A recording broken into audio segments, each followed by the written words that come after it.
It's important to recognize something that many people in San Francisco don't even know. We actually have a police force, a deputy sheriff force of peace officers of nearly 850 men and women dedicated who went through their own police academies, in order to get certified just like the San Francisco Police Department.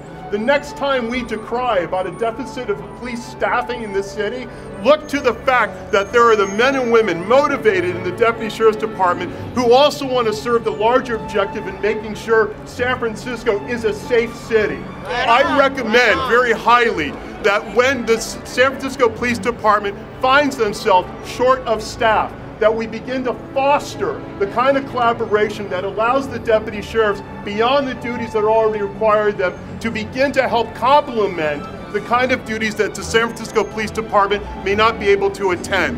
For example, the larger goal here is public safety and safe neighborhoods. Keep that in mind. When you have thousands of unserved warrants, felony warrants or misdemeanor warrants, I think that that's the job for the Deputy Sheriff's Department, to expand our Central Warrants Bureau and do everything we can to assist the police department in making sure that we are addressing crime at the root cause or potential where it could precipitate again.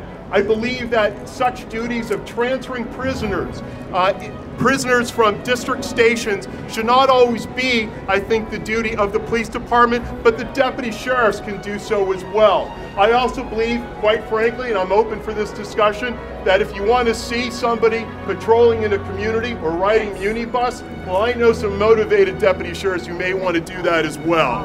And I think it's important that we begin, to advance. Important to advance the collaborative spirit that while we recognize that for every 4 people that the San Francisco Police Department's arrests and the DA prosecutes, 3 out of 4 are repeat offenders within a 3-year period. We must look to the fact that it had been not just the innovation of Mike Hennessy's administration, but the very fact that they've had to hunt for grants where general fund dollars were not available, to install programs where others said it could not be possible, to do everything we can to reduce and mitigate recidivism. That has been extremely successful, but I don't want our fight against recidivism to be an afterthought or something that simply relies on grant funding year to year. It is time we institutionalize our commitment in making sure that if we want safe cities, then what safe neighborhoods, what this is also about is making sure we empower the lives of people who are less likely to repeat their offense. And not to forget, and as we're reminded in this milestone of a census year, populations like the African American population, the Latino population, Black and brown population, which has comprised most of the inmate population in itself, is also the population that struggles most economically in the city and county of San Francisco. It's a cost-prohibitive city we live in, but as we know, it's probably one of the finest on this planet and one of the majestic in this country. It is important to realize that when you parse out women and youngsters who are in the African American population, literally 1 out of every 15 African American males in San Francisco are in jail at any given time, compared to 1 out of 300 people who are not either black or brown.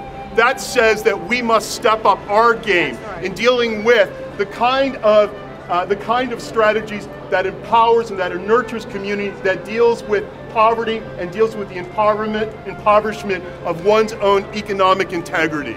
That's why I will not retreat from what I've done as a member of the Board of Supervisors, and I'll continue to build on the very work that we've pushed for in a progressive way in making sure that people have access to job training and access to good jobs.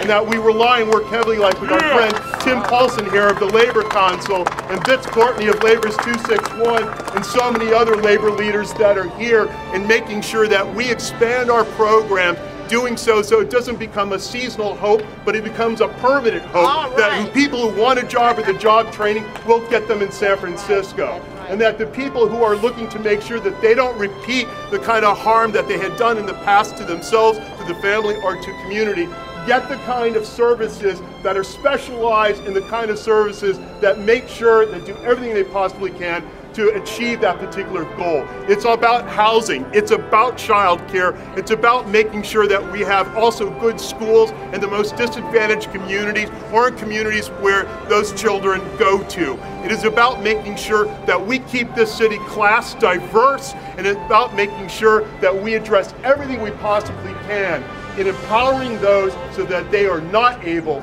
to repeat their crimes, but at the same time, keeping San Francisco safe.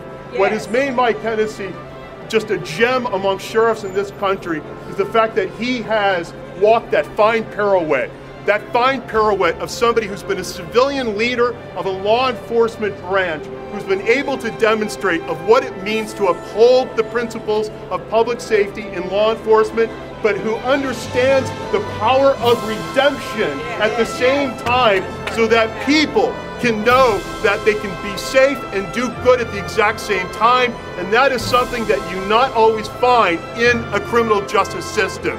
By God, in San Francisco, we will change that, and we will change that by making sure we try to upgrade the power and I think the reach of our reentry council that Mike referenced. And I look forward to working with the citizenry and all the criminal justice partners in San Francisco. And I absolutely, proudly, humbly accept the endorsement of Mike Hennessy for sheriff, the next sheriff of San Francisco.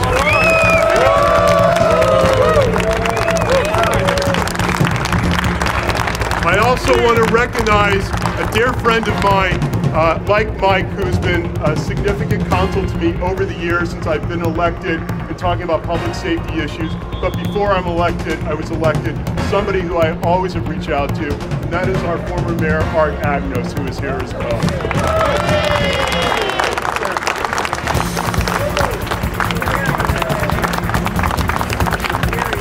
Supervisor Eric Marr is here as well, my colleague. I want to thank Supervisor Campos. There are a number of other electeds, but this is my day with Mike, and I want to just make it about that. Our website will be coming up. There's a number of others from our elected family who have endorsed. We'll certainly dispose that in very quick time, but I am thankful to everybody. I know all of you. Really, it makes me so delighted and proud that you can hear in such quick fashion. And I know the work everybody here does in their own community, neighborhood, district, and on behalf of the city to try to make this a better city. And we're off to a great start in forging the kind of collaboration one should have with law enforcement. Thank you, everybody.